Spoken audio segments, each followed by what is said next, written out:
Chapter 3, Loci. Now, a locus is the position of a point or the path followed by a point as it moves. This could be a straight line or a curved path. Let's look at the common loci. 1. Locus of a point at a given distance from a fixed point. For example, find the locus of a point 3 centimeters from X. In other words, we are finding all points that are 3 centimeters from X. If you draw a line 3 centimeters from X, then the end of that line is one of the points. But it's not the only one, because we can draw endless number of lines 3 centimeters from X in all directions. In fact, the locus of such a point is the path around a circle of radius 3 centimeters with center at X. So we take a ruler and measure 3 centimeters using a compass.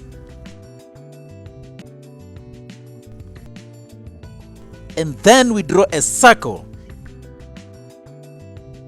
And any point on that circle is 3 centimeters from X, and it is the locus we are looking for.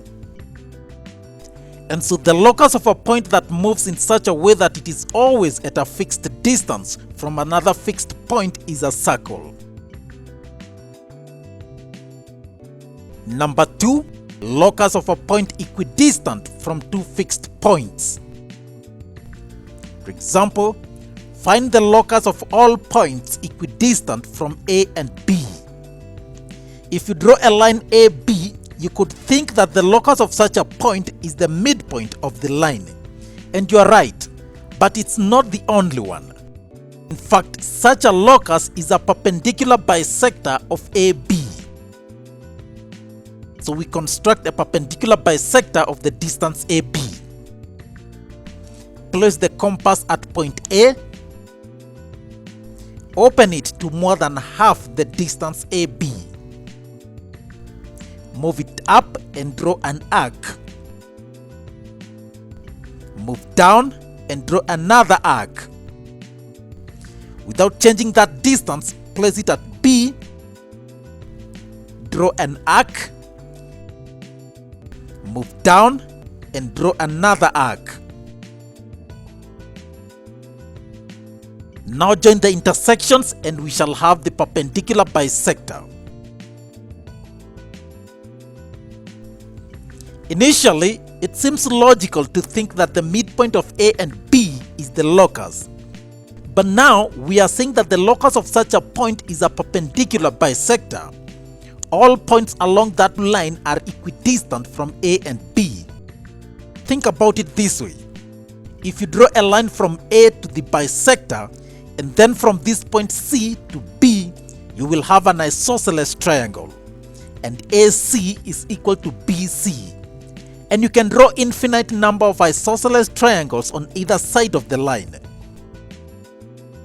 And so the locus of a point equidistant from two fixed points A and B is the perpendicular bisector of AB.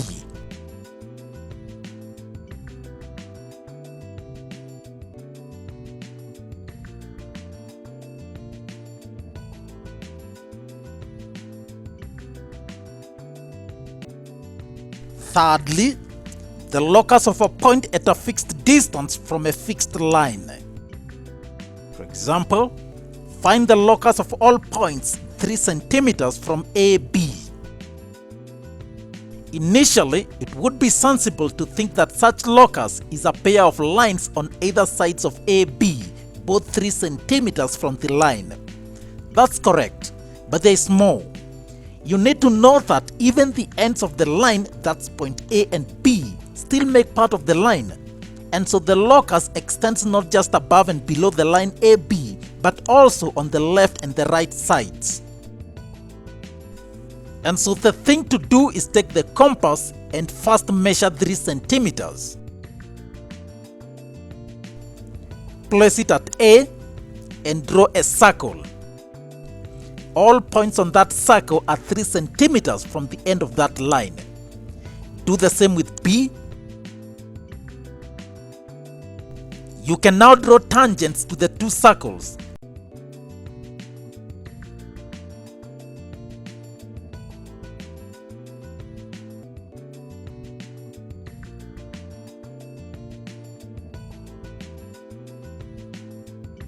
And so all around on those lines is the locus we are looking for.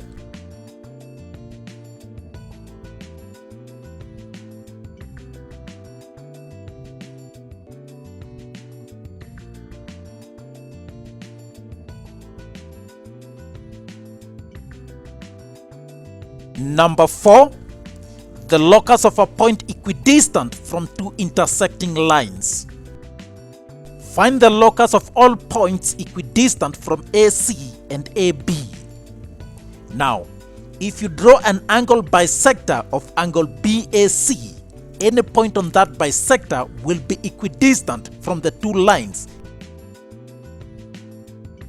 And so place the compass at A, take any distance, and make arcs to intersect both lines.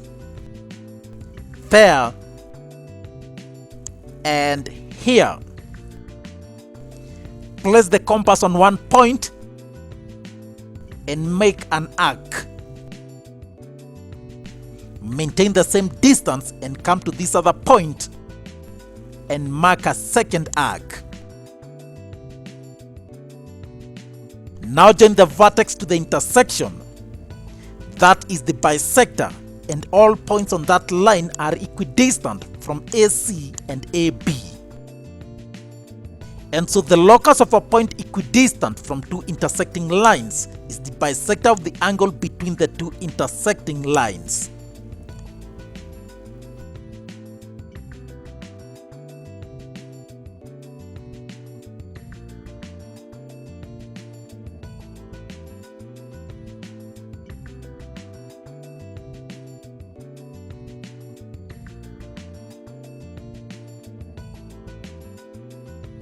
Next, number 5, intersecting loci. Now, sometimes different loci could have a common point or even a region.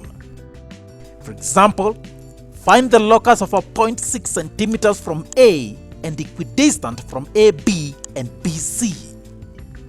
So the point or points must satisfy the two requirements or conditions. First condition, 6 centimeters from A. We've said the locus of a point at a fixed distance from another point is a circle. So, we measure 6 centimeters and then we draw the circle. Second condition, equidistant from AB and BC. We've said that such a locus is the angle bisector, and so we bisect the angle at B. Place the compass at B, arc here, and arc there. Go to this point and make an arc there, move down and make an arc also. Now draw the bisector. There. All that is left now is to show the points.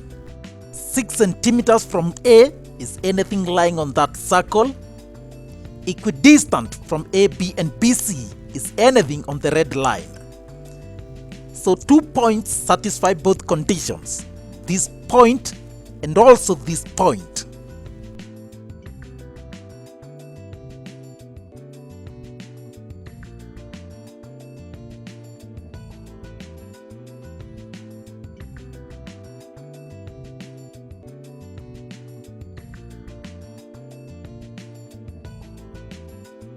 And find all points that are more than 4 centimeters from A and nearer to CD than BC.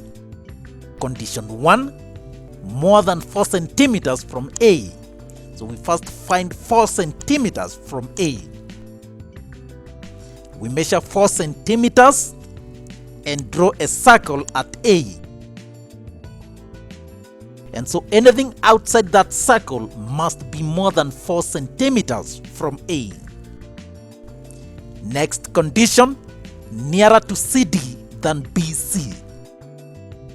If you have to find that, we first construct the line that is equidistant between them, and that's an angle bisector. we bisect the angle at C.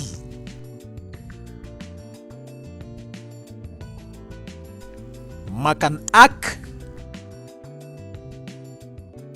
and another arc here. Come to this mark and make another arc there. Come down here and mark another arc. Good. Now draw the bisector.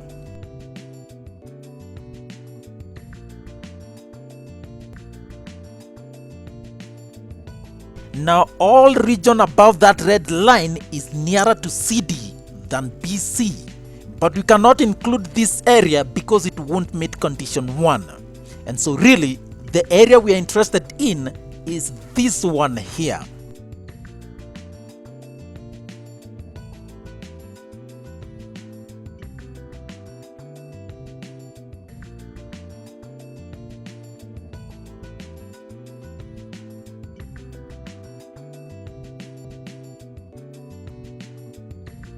We take 2 examples. First one, ABCD drawn to scale is a rectangular garden.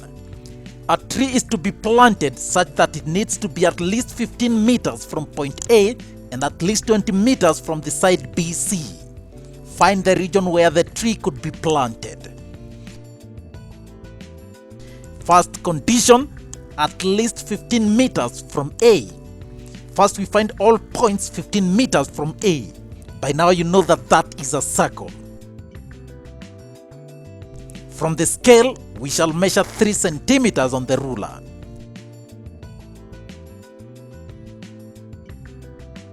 Go to point A, place the compass there, and draw a part of the circle that will be within the garden. You don't need the entire circle.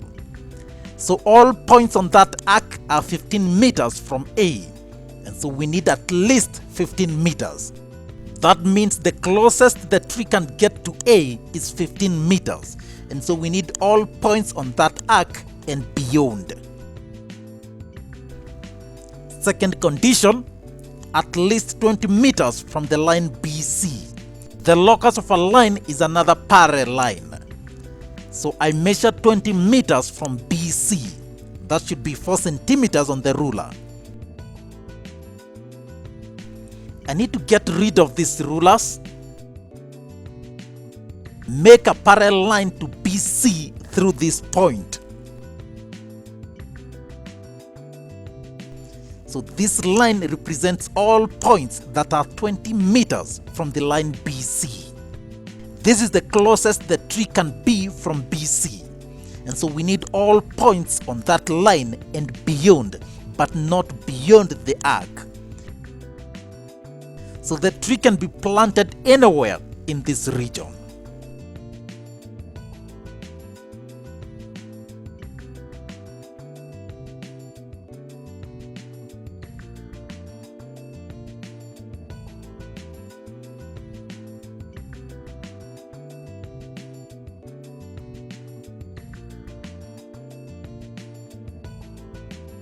Another example, a farmer wants to build a store to be at most 30 meters from A and at most 35 meters from B.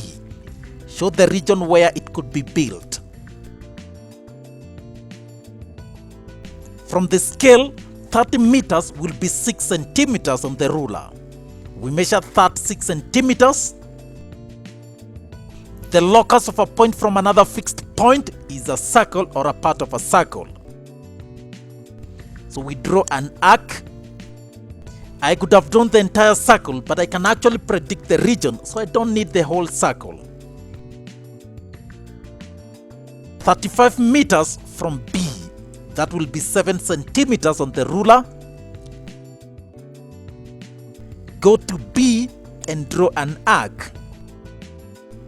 Looks like my first arc isn't large enough, and so I will have to enlarge it.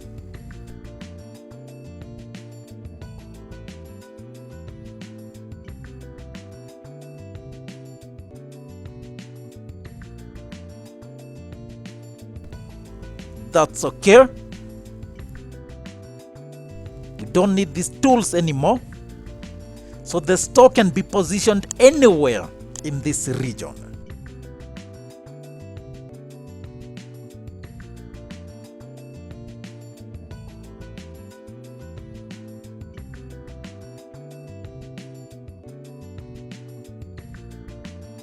Next, locus involving chords and arcs. Now, consider this circle on your screen. A and B are random points on the circumference. A line joining A and B is a chord. The chord subtends an angle A at the center.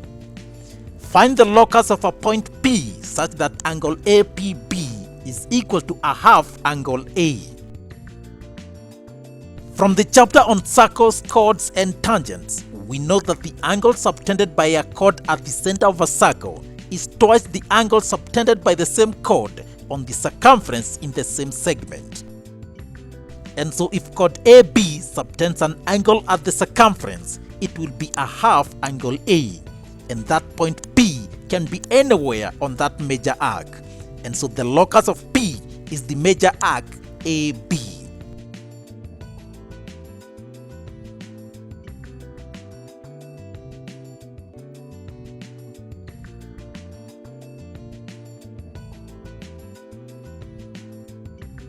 The constant angle locus.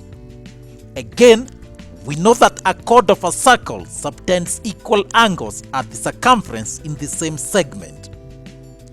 AB is a chord and P is a point on the circumference of a circle. As point P moves along the circumference, the angle APB remains constant.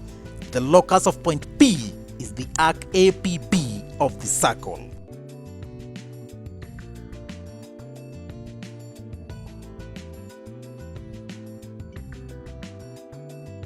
And finally, loci of inequalities. We have used graphs to solve simultaneous inequalities. The same graphs can be used to describe loci in the Cartesian plane.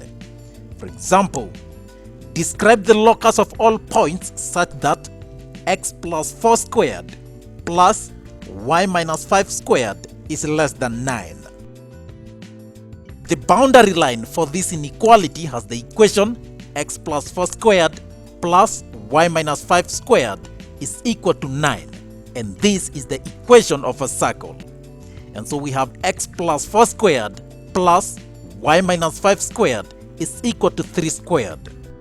The general equation of a circle is x minus a squared plus y minus b squared is equal to r squared, where a and b are the x and y coordinates of the center. Relating the two, a is equal to -4, b is 5, and r is 3. And so it's a circle with center at -4, 5, and a radius of 3 units. And so that is the circle. We now need to know which side to shade, inside or outside the circle. We take a test point and substitute in the inequality. We take 0, 0. 0, 0 is outside the circle. So let's see if it falls within the required region. If it doesn't, we shade the entire region outside the circle. 0 plus 4 squared plus 0 minus 5 squared is less than 9. 16 plus 25 is less than 9. 51 is less than 9. That is not true. And so we shade the outside of the circle because the outside of the circle falls within the unrequired or unwanted region.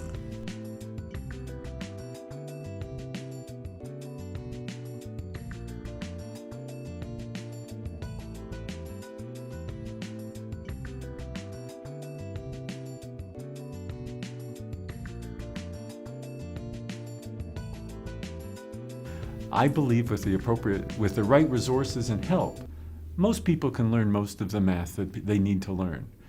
But in almost any class that you go into, you need to make sure that you're at the starting point. People come in with different backgrounds, different preparations, and so you're not all on the first day at exactly the same place. And so you can go on and learn math. You may need tutorials, you may need tutors, etc., to get your foundation solid so that you can build the next course on it.